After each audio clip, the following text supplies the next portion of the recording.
Good afternoon, students. Today we are continuing our discussion on the Gupta Empire.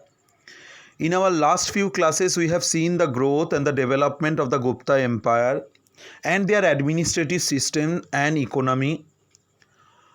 And we already talked about that the Gupta age was considered as the golden age during the ancient time. Today we will focus on those particular points for those particular reasons why the Gupta Empire is considered as the golden age during the ancient Indian rules.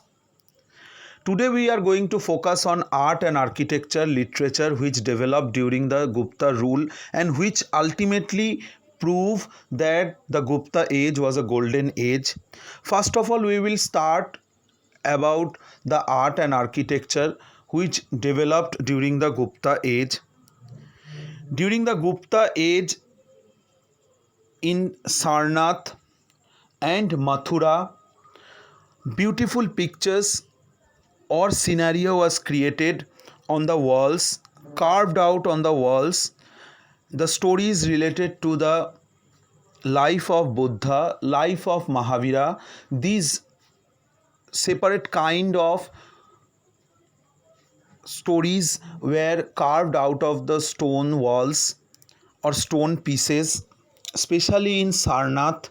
Still we can find this kind of designs or this kind of carvings on the walls. This was created during the Gupta age. Along with this, during the Gupta age, another style developed, what we can find on the walls of the cave of Ajanta, which is situated in the state of Maharashtra modern day. On these walls, the stories of the Jatakas or the early life of Buddhas, these stories are carved, and these are the specifically Buddhist art. Though the Gupta rulers were Hindus, but they patronized the Buddhist art and artists. They created a colorful scenario on the walls which lifelike size and designs on these walls. They tell us the stories. These pictures are created like this, and the continuations, this like they are talking us, they are saying us about the stories of Buddhist life or the stories of Lord Buddha before and after becoming Buddha.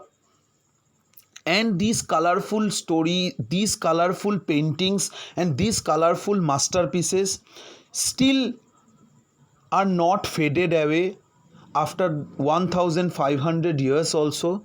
These are very colorful and created carefully with the use of proper artistic styles, and these we can call flawless creations. Along with these, the architectural styles developed, especially in Mathura and Gandhara, that the creation was making the statues. Huge stone statues were created of Lord Buddha and Mahavira.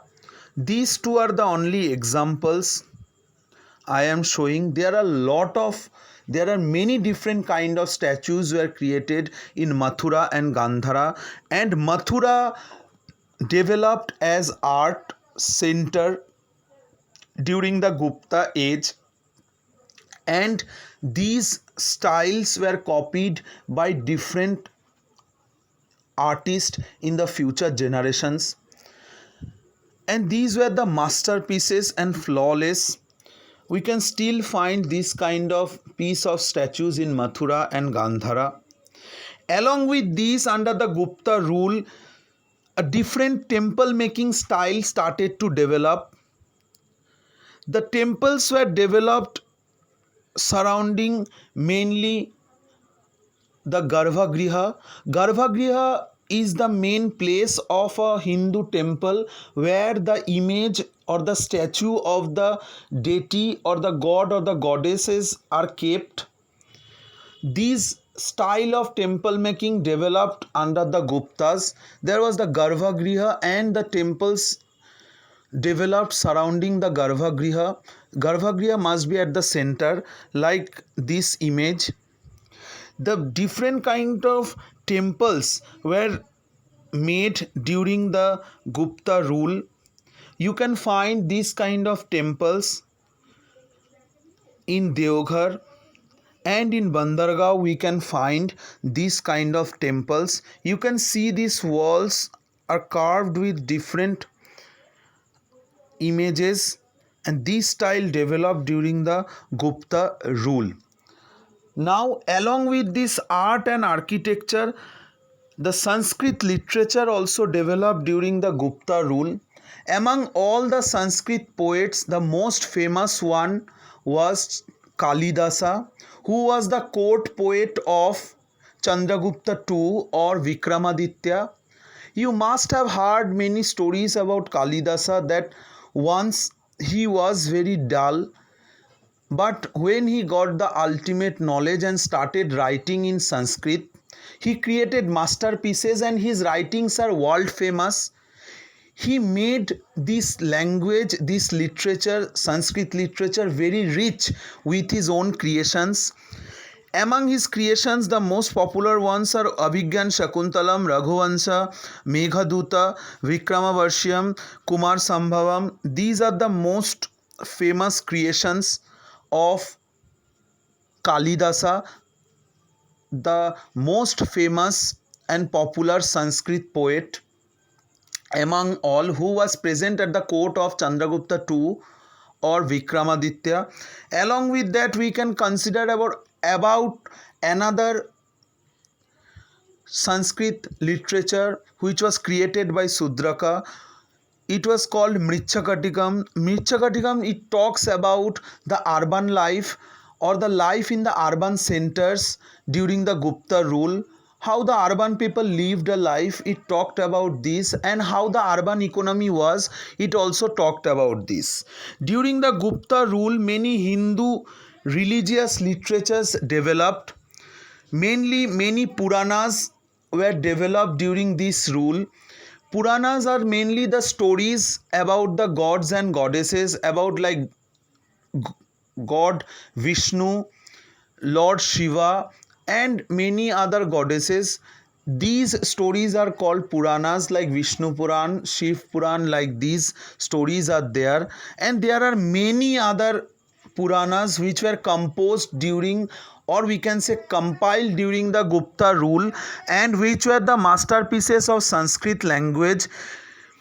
Still we can find, if we read, we find a rich heritage of India in Sanskrit language. Along with these, the most remarkable works which were compiled during these Gupta rule, it was the two epics of Sanskrit. It was Ramayana and Mahabharata. These were compiled and finished during the Gupta rule. So the Sanskrit literature also developed under the Gupta rulers, and that's why we consider the Gupta age as golden age, due to the development of art and architecture and literature under the Gupta rulers.